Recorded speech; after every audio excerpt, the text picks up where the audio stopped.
Here we go. Okay. Well, I'm joined by the lovely Joanna Tomlins. And in this episode of Resilient Kids, we're going to talk about Jo's story. And in particular, how 10 years ago, Joanna, with hubby Gary and their 3 children, began a woodland by planting trees on the redundant pasture land that they'd bought as a building plot. They had no idea where planting a few trees was going to take them. Jo will take you through her stories of teaching abroad and how she's ended up being where she is now. And, you know, really, Resilient Kids is about vision, vitality, and voice. And, you know, hopefully Jo's story will inspire parents watching this to not only be inspired themselves, but maybe to share with the story with their children who also want to make a difference in the world. So Resilient Kids encourages resilience, real-world thinking, problem solving, and entrepreneurship. Now, we've just made it into the studio because we had a bit of a techie fun time trying to get Jo on board. So she's on her phone. We're hoping the sound's going to be clear enough for those of you who are tuning in. If you are watching, thank you for watching us. You might be watching it after, but you can kind of comment like you would normally on a Facebook post, comment, give Jo some love, share it out, you know. So welcome, Jo. Thanks, Jane. Oh, it's lovely to see you. Because it's about 10 years, isn't it, since we first met on that Twende walk in Tanzania. And we discovered that we were both teachers at different international schools. So you just never know where a walk's going to take you, do you really? Absolutely, the randomness of walking. And and after that, we kind of bumped into each other over time, didn't we? You were very involved with the community and music. And That's right, yeah. So I have to say, I mean, talking about myself and my own story, I think the thing is I just love the possibilities of things. Do you know what I mean? And I think that's one of the reasons why I became a primary school teacher, actually. I just love the way that what the children are interested in takes you down different avenues and different directions. And I think that's also kind of reflected in my own life, really, because I'm an entrepreneur now, but I never set out to be an entrepreneur. And I never set out to be a wedding venue owner, but done quite a few things in quite a few different countries. So I suppose that kind of gives you a clue. But in terms of resilient kids, there's something, speaking as a mother now, something that our youngest daughter said years ago when she was about 13 or 14, and she was just starting the Duke of Edinburgh award scheme, and they have a fantastic challenge here in Devon called the 10 Tours, where you have to navigate your way as part of a team across Dartmoor and carry your own tent and water and food and look after yourself and walk all these miles and wade across rivers. And I thought it was a fantastic challenge. It's not something I would ever do. I'm very happy to go for a walk, but I don't really like carrying my keys, actually. So I do thank you for sharing your lunch with me that day that we met on the walk in Arusha. But I just remember my youngest daughter, Annie May, saying to me, she said, you know, when I'm all ready for the 10 tours, I've got my tent, I've got my food, I've got my emergency, this, that, and the other. She said, I think I can do anything in the whole wide world. So that to me, it was music to my ears. And the whole thing, the whole concept of resilience, really, I think it's about taking risks, don't you think? Taking risks and stepping into the unknown. So let me go back a little bit. When I first qualified as a teacher, I went and did voluntary service overseas, and they sent me to Nigeria. And I had grown up in southeast London and had actually quite a little life in so many ways. But I was just fascinated at the opportunity to go and live and work in another country. And I'd had a friend when I was at Teacher Training College who had, even though he couldn't drive, he'd bought himself a Land Rover, and he got a team of his friends together who would do the driving for him. And they drove across the Sahara Desert. And I thought, I want to do that. I definitely want to drive across the Sahara Desert. And I said, Mike, when are you going again? I want to go. And he said, well, you'll have to learn how to drive. So I did actually then step up on the old driving lessons, but it wasn't until after he'd graduated that I finally got my driving test, my driving license. But actually, when I saw where Nigeria was on the map, this was in 1980, long time ago, I could see it was on the fringes of the Sahara Desert. So I set my radar, right, I'm going to the edge of the Sahara Desert. I'm going to find somebody and drive across the desert with them. And so I did that in 1981, actually, in another Land Rover, an ex-ambulance, actually. I was one of a team of 4, and this guy was an Irish bloke, and he said, right, he said, if you want to be part of this team, and he gave me all the jobs. He said, we need to find a mechanic to be part of the team. I want you to sort all the food out. And I want you to find someone who can navigate using star charts. And we need snake venom. So I managed everything apart from somebody who could navigate using star charts. I don't know anyone who can navigate using star charts. But it was like I had a list, and I thought, right, I'm going to work my way through the list. So I sorted out the food, which was mainly making about 10 million tons of granola. We had no idea what we were going to find in the Sahara Desert. Tins of sardines, porridge oats, granola. Little did we know that when you go through these little towns in the middle of the desert, they're there because it's an oasis. And so, of course, there's lots of beautiful vegetables being grown, and it was just amazing seeing all these fantastic aubergines and peppers and tins of apricot juice and camel meat stew. Anyway, so that to me, I have to say, having gone across the Sahara Desert, to me, it was one of the best achievements of my life, even though it was not easy, you know. I mean, we didn't actually have any technical problems, but it was the dealing with the dynamics in the group. I found that absolutely fascinating, and I should write a book about it one day. Anyway, I'm not organized enough for that, I don't think. Well, what I'm going to do after this is I thought I'm going to transcribe I subscribe to a platform where I can transcribe the audio from this, and I'm going to send it over to you because I thought I bet it'd be a bit of a nudge to get going with a book, because I know that you've been on over the years. I know you've sort of started something, and you've been on other TV shows, haven't you, about things and all sorts of stories. So it's funny, you know, I did actually start writing a book about 20 years ago. And this was, we were living in Kenya at the time, where my husband was working on a farm that grew roses and runner beans for the British supermarkets, for mainly Marks and Spencer's. And while I was there, I went when the youngest was 6 weeks old. The middle child was about 20 months old. Rosie was just 4. So I'd gone with a baby, a toddler, and a preschool child into the unknown. But I have to say, I just loved our time in Kenya. And then as Rosie got to 6, all our neighbours were sending their children to boarding school. I thought, I can't be doing that. I'm not sending my children off to boarding school. So I started homeschooling, and it became a little school, actually, and then I became the head teacher.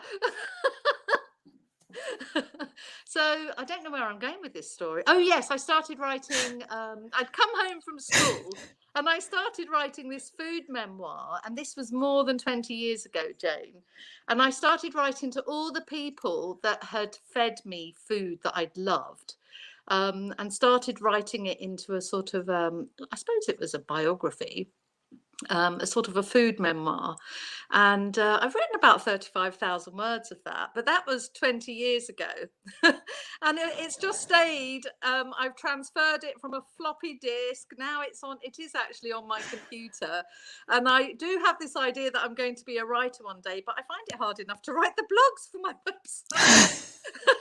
Well, I guess you can get the ideas done and get someone else to hopefully do the editing, and that's oh dear, sort it all out for you.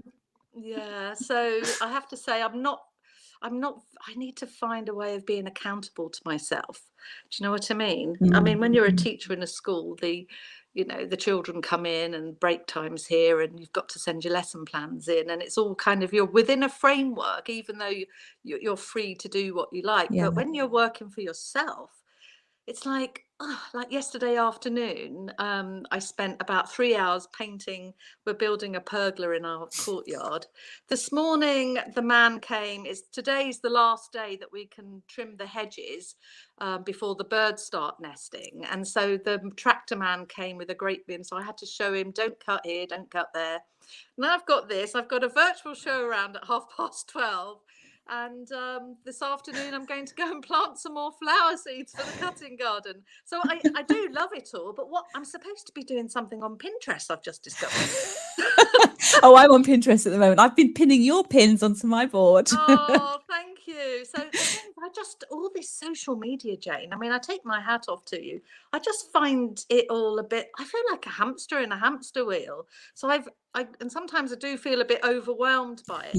Yeah, absolutely. Yeah, totally. You know, And I think we can use our teaching skills though with it. And Marie's actually on with us here, Marie Rayburn, who we met out in Tanzania. Really? Hi Marie, and we met Marie at another school. So Marie was at the other school. We were in a triangle, really, weren't we? Yeah. And I'm actually, funny enough, thinking of Marie because we were talking about, you know, being in the moment, following our interests, and you know, not as knowing where to begin, but getting stuff done that interests us. And I learned a lot from Marie when I was out in Tanzania. We used to go and have a glass of wine, and I'd learned more about the IB system and project-based learning, and especially from Julie as well. And I think that's where we are with teachers, aren't we? We have that flexibility of mind because we've always got to be in the moment with kids, responsive and responding, but we have the curriculum around us, sometimes a bit too much structure. And I think we're all a bit free flow, aren't we, as teachers now here in this group? I have to say, it's one of the reasons that I loved the school that I started in Kenya, and it was really just so that I didn't have to send the children to boarding school. Absolutely. But by the time I left, I had 4 teachers and about 30 children.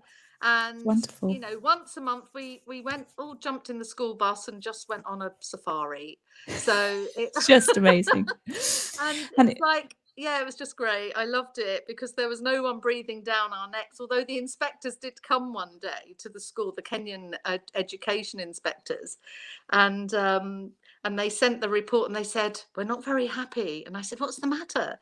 They said, well, there's a telephone in your classroom. And I think they just thought, I'm going to be spending all my time on the telephone. And it's like, okay, if that's all you've got to say, that's fine. And then going back to the social media side of things, and being the overwhelm that we can have when we're sort of experiencing new businesses and starting up and all the stuff out there. I mean, I love following your posts on Instagram. You share your stories. You're very real. And even today, before we hopped on this, we were having a bit of tech trouble, weren't we? And kind of, suddenly we're here. We've got 1 minute to go. We've sorted it out.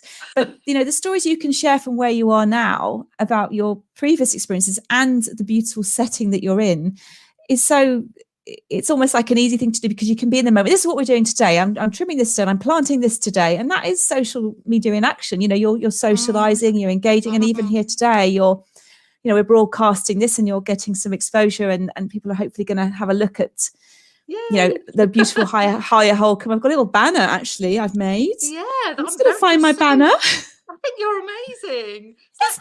Can I just show you my banner I've made? www.higherholcomb.co.uk. Oh, do you know, I do take my hat off to you. You really have embraced technology, and I hold it at arm's length. Even though 20 years ago, and I suppose this is when I first became an entrepreneur, if that's the right word, we started a petal confetti business. Do you know about this, Jane? Not only because you started telling me the other day, and I thought, no, we'll save it for the show today. So tell us about your confetti business. We used to get all our children involved in that as well, actually. But and their friends from school used to come and do my sample packs for me and earn a bit of cash, you know, a little bit of pocket money. So we were living in Kenya, as I alluded to earlier.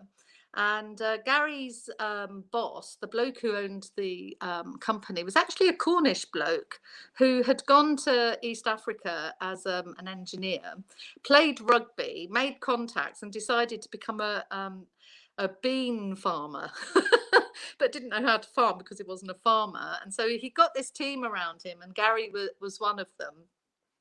I can't remember where I'm going with this now either. Oh, that's right. So Gary, Petals.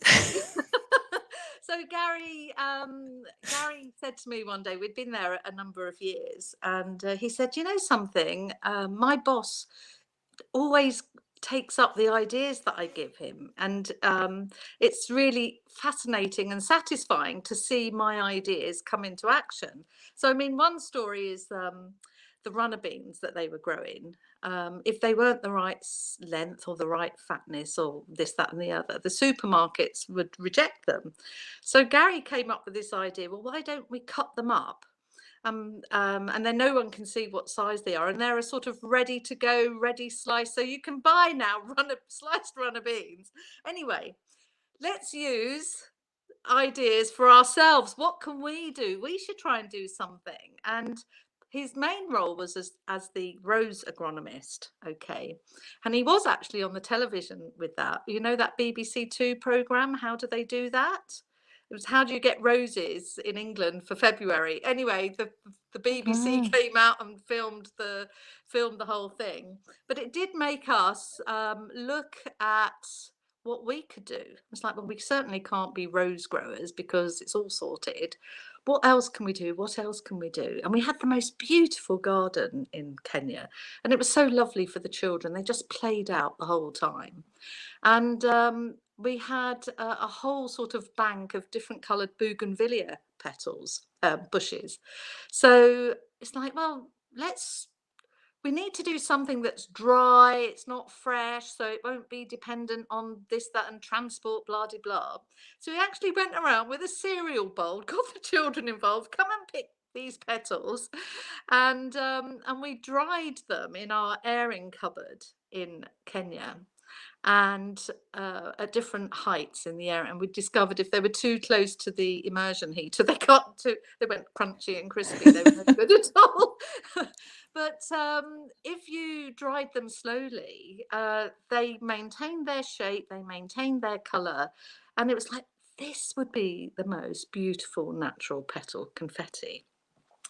Let's give it a go. And it's like, well, okay. And we actually, oh gosh, we went around the farm where we lived in Naivasha in Kenya. And it was like, oh, what would be nice wedding colours? And so we went and took cuttings with our secateurs and planted up these bougainvillea bushes, and we have them in pots.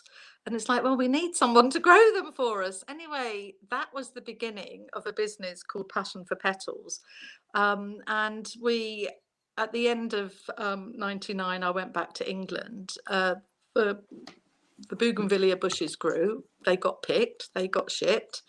And in those days, it was easy, Jane. You could just pay a magazine for an Yeah. advert. People would ring you up, and so this was 2000 when we started. We had a website, but people had to ring in, and I'd take their address and take the credit card number and all the rest of it. And then we got an e-shop. And then I discovered you could do pay-per-click advertising. Oh. And so I did. So this was all 20 years ago, and it was very interesting to be in business. But actually, I was ever so lonely because I was in my little office by myself, and it was like, oh, I miss my teaching. And Mm. we bought this land where we've planted the trees, and we built the house. We designed the house, and the architect drew it up, and I can tell you every decision behind every single nook and cranny. It was a fantastic thing to do. And so I was going out choosing taps and tiles and ringing up the limestone floor people, and I discovered that actually I didn't need to be in the office. People would just order online, and then I could just come anyway. It's like, right, I can keep this business and go back to teaching, which is what I really love. But of course, by then, all the schools in Devon thought, well, who is this woman? She's been all over the place. She's done all these things. What's going on? I had to work really hard to get myself back into teaching. Yeah. Really Mm. hard. I had to do loads of supply teaching, and actually that's how I got my jobs back. Like the assistant teacher would say to the head teacher, oh my goodness, next time, anyway, that's how I got back into teaching, through supply teaching. And anyway, it was either terrible or wonderful, depending. Yes, yes, I Yeah, hear you. yeah. So tree planting, we had no idea. So we bought this plot of land. And it's got just under 30 acres, and it had planning permission to build a house. So it took us 2 years to get the planning permission. Got the planning permission, built the house, looked all around, and it's an old medieval small holding, and it has been used as a dairy farm for probably centuries. But of course, this sort of dairy farming is like, there's hardly any dairy farming, and we're not dairy people anyway. So it's just all fields of grass, fields of grass, fields of grass. And Gary said, what are we going to do? What are we going to? So our neighbour, who actually is a beef cattle, he used to borrow the land and give us, a couple of £100 to use the land. Gary said we should plant some trees. If it can grow grass, it can grow trees. So we actually got a grant from the Woodland Creation, an EU funded thing, and they give you some money towards it. Do you know what I mean? So we bought loads of baby trees and tree guards, but we had to do all the planting ourselves, Oh, and it was lovely. And every year we'd plant another few trees, and it was like, oh my goodness, this is going to be so lovely. We should people should come here and have their camping holidays. So we applied for planning permission to have a glamping site, and we had to convert the old dairy, the old milking parlour, and put loos in, and showers and a kitchen and everything.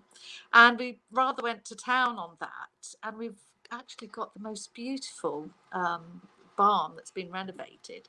It's like, gosh, this is just lovely for special occasions. Or I don't know if you can hear it. The hedge trimmer man is just driving past it. Can you hear it?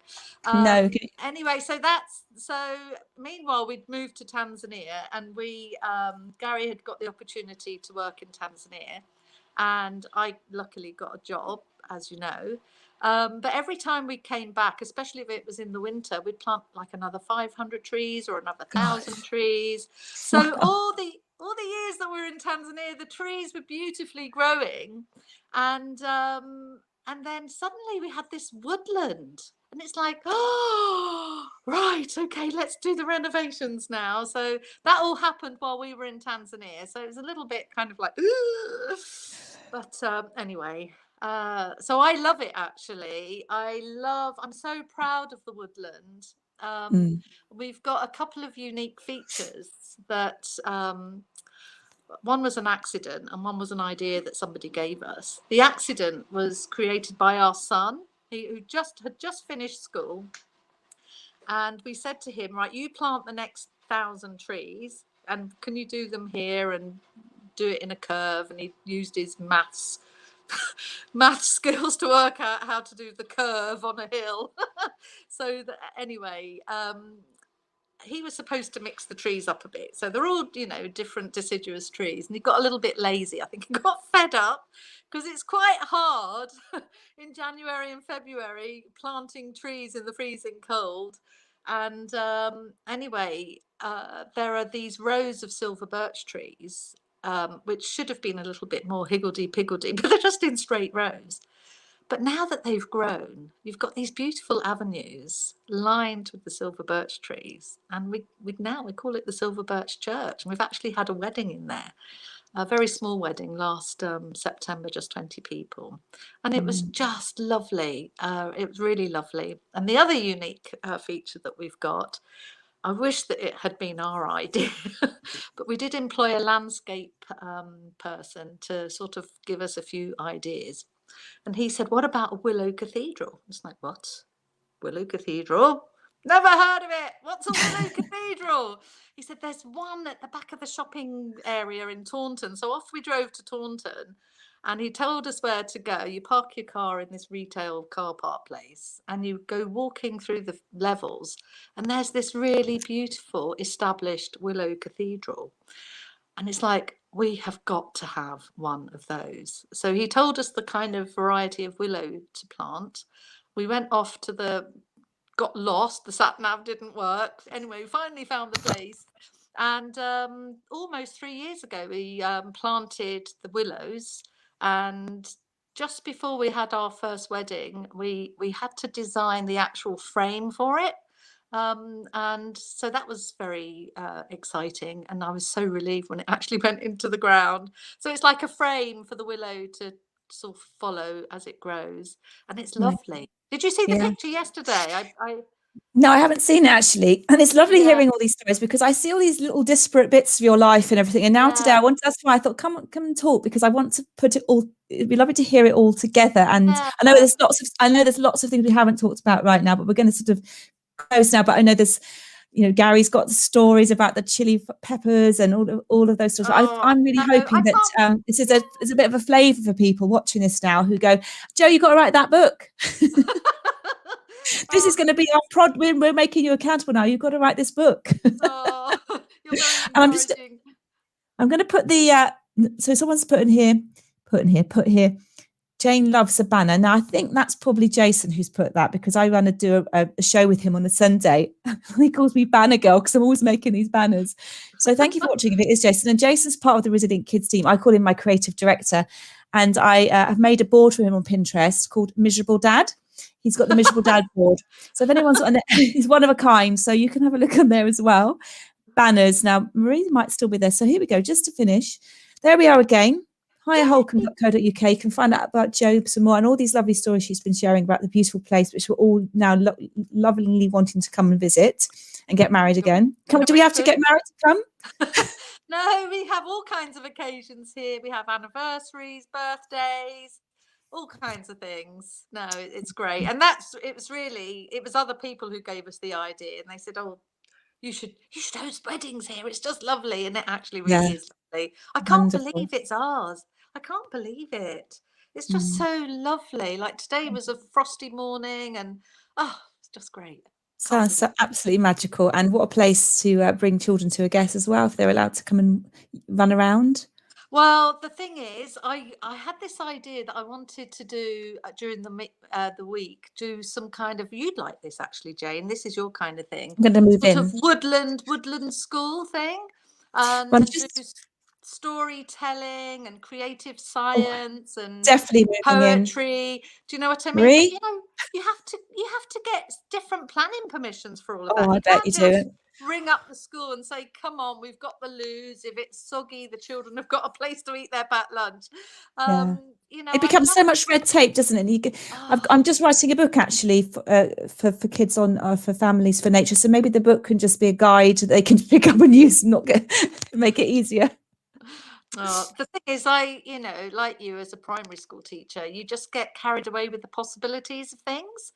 And and Gary's the same actually. He is not your typical agronomist. He's amazing.